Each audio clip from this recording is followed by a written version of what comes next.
е 3 метра, на повечето места към 4-5, а в най-дълбокото точно може да стигне до 10 метра.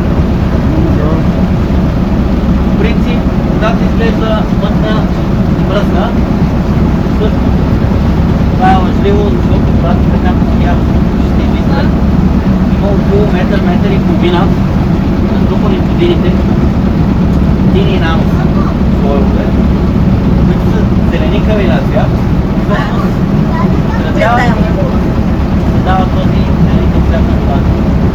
14 различни вида сладководна риба, шарани, сомове, щуки, кефали, също както и водни крилчета, така да много плакана живота.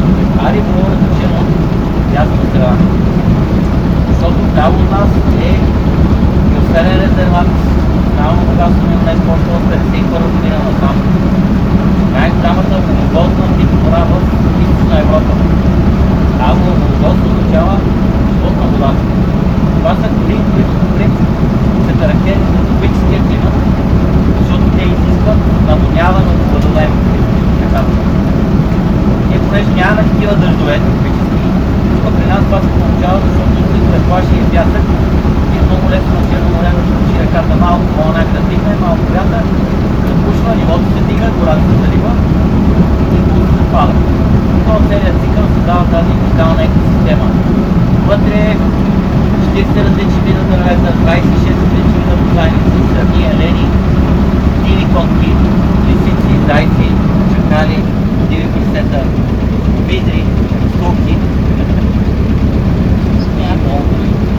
От 87 е забранено да се влиза в резервати на територията на страната, а тя се простира 40 км по течението на реката от Горда нагоре, 5 км в най-широкото си част. Обща дължина 850 хектара. Ясно от тази рибарското селище, дадено на времето от професионални рибари, около 50 години, които са почали в началото нелегално да се гледат малко количеството на реката. В течение на времето началото му заклонява, цялото рибарско селище и започва да се разширява.